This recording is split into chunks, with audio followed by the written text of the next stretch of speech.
দেখেন ভাই দেখেন, আমি মোহাম্মদ সাইদুর রহমান, বাড়ি বরিশাল মুলাদি। আমি আছি এখন ধোলাইপাড়। ধোলাইপাড় এখানে দেখেন, এখানে একটা, এই দুইটা, চারটা, পাঁচটা, আটটা রাস্তার মুখ করে গড়ে।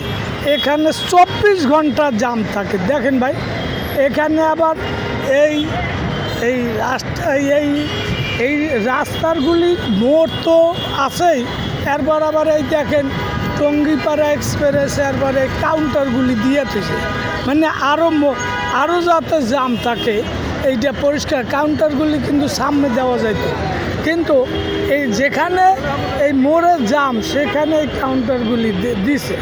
এই দেখেন, এই যে পোস্তাগোলা থেকে এই রোডটা জাম, পোস্তাগোলা পর্যন্ত আপনি এই দেখেন কি জামের জাম, এই পোস্তাগোলা পর্যন্ত জাম। এই জামটার কারণটা আমি বলতেছি যে দেখেন, এই জামটার কারণে ওই যে ব্রিজটা, ব্রিজটা যারা করছে এগো জানা উচিত ছিল, পরিকল্পনা যারা করছে এগো জানা উচিত ছিল যে ব্রিজ করলে পদ্মা সেতু হলে ঢাকার গাড়ির সংখ্যা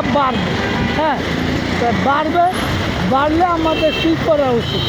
এই যে ব্রিজটা করছে গুলিস্তান থেকে, এই ব্রিজটারে আপনার এই ব্রিজটাকে এই ধুলাইখালের এখানে আইনে নামাইছে। দেখেন অবস্থাটা, যেখানে সকল রোডের জামের রাস্তা, সেইখানে আইয়া ব্রিজের আবার ব্রিজটা নামাইছে। এই ব্রিজটা যারা করছে তাদের পরিকল্পনা ভুল ছিল।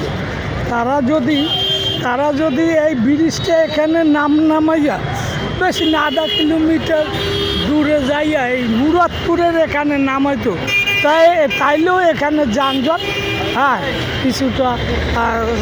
কিছুটা হইলেও এখানে যানজটটা থেকে মানুষ মুক্তি পাইতো। আমি সরকার বলবে এই ব্রিজটা এখান থেকে আগাইয়া এই মুরাদপুর পর্যন্ত নিয়ে যদি নামায়, ওই যে নৌকা ব্রিজ, তাহলে কিন্তু এখানে যানজটটা কমে যাবে।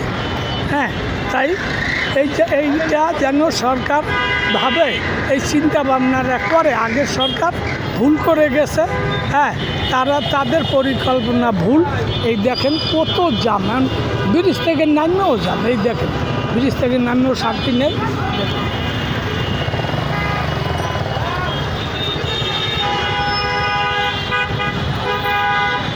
ওই দেখেন জাম,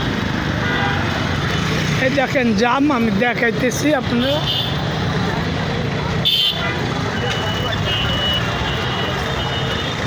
দেখছেন কী পরিমাণ জাম? এটাকে নিরসন করতে হলে এই ব্রিজের কাউন্টারটা এদিকে আগাই দিতে হবে। এইটাই করা উচিত আর কি।